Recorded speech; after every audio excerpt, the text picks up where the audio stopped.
guys, I'm Chris Bach and a very warm welcome to Fretworks. And on this week's video, I'm going to be telling you all about what I at least personally consider to be one of my major biggest musical achievements to date, and that is finally releasing Buck & Evans' debut record, Write a Better Day.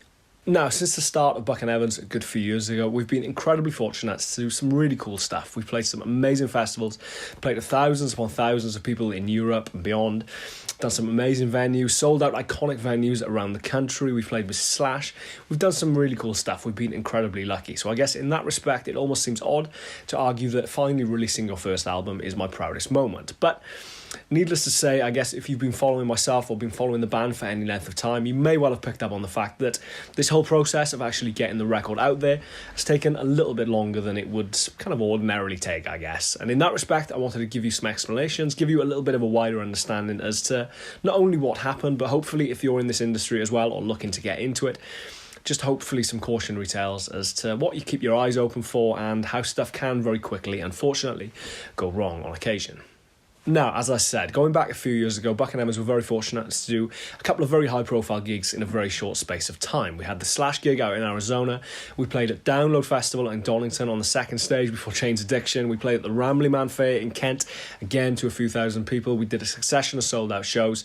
Everything was starting to really pick up pace. And naturally, as a consequence of that, we started to attract a little bit of industry interest, primarily from labels. Now, as much as I know in my heart of hearts, and I have known for a very long time, that labels, with very few exceptions, are really not what they're cracked up to be or what they were cracked up, used to be many years ago. Some part of you does undoubtedly cling on to the notion that, you learn your chords, you form a band, you practice, you write some songs, you play some shows, you get a crowd, you sign a deal, and everything else from that point forward is taken care of. As I said, it's something that I've been aware of for a very long time, that this really isn't the case anymore for, at least 98% of the industry maybe. But needless to say, when labels do come knocking and start plonking contracts in front of you, it's hard not to get excited. Ultimately, this is what you work for pretty much ever since I picked up a guitar. Needless to say, much to my surprise, or non-surprise really, a lot of these deals that we were offered, although initially, outwardly attractive, not really worth the paper they're written on, and really not something that it would be beneficial to us in any way, shape or form to put pen to paper on. Signing away your life's work pretty much, or at least for the next 5 records worth of material, for, really not getting very much, if anything, to be honest, in return, and just making sure that it's going to make it incredibly hard to viably run what, is ultimately a business. I guess you have to treat a band like a business, unfortunately. Again, it's not really something that you consider when you're learning to play guitar, that you're going to be taking care of social media or, marketing or any of that kind of stuff, unfortunately. But if you look to run your band as a viable business and something that is going to make you enough money to put bread on the table, in most instances, I really would advise taking a look at the smaller print and really getting your head around what it is a label is actually offering you. Giving up now, never giving up now, never giving up, never giving up.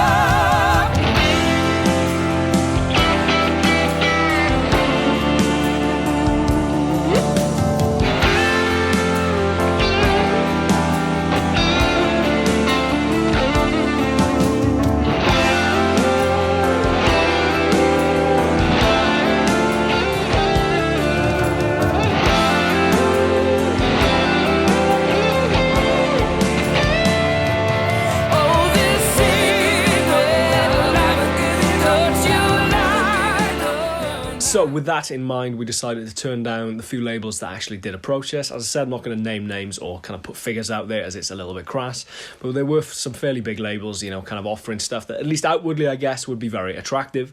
And it's incredibly easy to see why bands do fall into that hole, I guess, very quickly.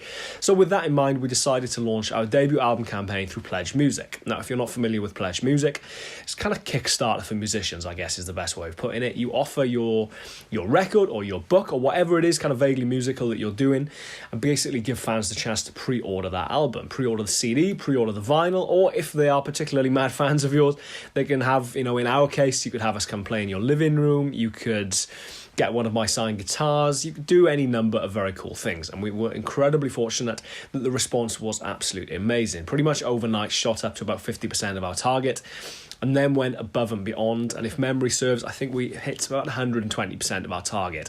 It's testament to the amazing fan base that we've kind of built up at this point, and how very generous they are with their time, effort and money when it comes to the band. So needless to say, we were pretty excited. We had the money to go and actually start making this album. Now, the way Pledge Music works is that when you reach 100% of your goal, they send you, again, the figures are a little bit hazy, they send you just under half, I do believe, of the money, which basically enables you to go and actually make the record, get it mixed, get it mastered, get it produced, whatever. Then when you actually distribute and get all of that record out to the people who bought it, they send you the remaining money. Now, initially I did have my concerns about Pledge, but they were kind of allayed, if I'm entirely honest, when I went on the website and saw that Slash had very recently done a Pledge Music campaign to fund a soundtrack for a film that he put together. Gary Newman had been on there, The Darkness had been on there, I do believe. You had some pretty big bands really taking the bull by the horns and doing things in their own way. Now, of course, the irony of a platform like Pledge Music is that it only really exists because the industry is in a fairly dire state. So, of course, it all comes around to bite us in the bum, and needless to say, didn't really go to plan. As I said, we had the first amount of money from Pledge Music, which enabled us to kind of physically make the record, get it manufactured, and get it out to people. However, what that unfortunately meant when the company decides to go bust, or someone decides to run off with the money to the Bahamas, or whatever happened, it would be wrong of me to speculate because nobody really knows, if I'm entirely honest. And, you know, the kind of insolvency forms and all that kind of stuff which has come back from the government thus far, which are investigating it, have been pretty vague. And the only underlying message is that there's no money to really kind of divvy out. Nobody's going to get the money that they're owed. It was fairly kind of well publicised at the time. Billboard published a big expose outlining how everything had started to unravel. But the long and the short of it is that, again, it would be crass to get into money, but we were owed a considerable amount of money. Not as much as other bands, you know, as much as I understand, but basically really kind of derailed a lot of stuff for us. And basically overnight, our kind of marketing budget to actually get this record out there and get it in front of people sort of went up in smoke.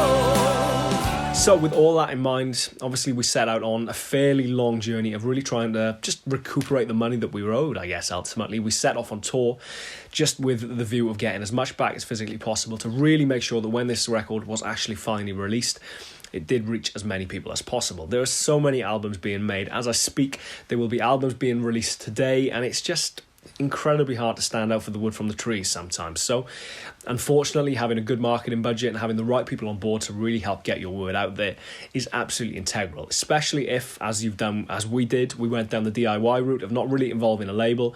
Involving labels for distribution, we've been incredibly lucky to get some really good people on board to help actually get this record out there and get it into shops, get it online, get it on Amazon, get it on iTunes, etc, etc, etc.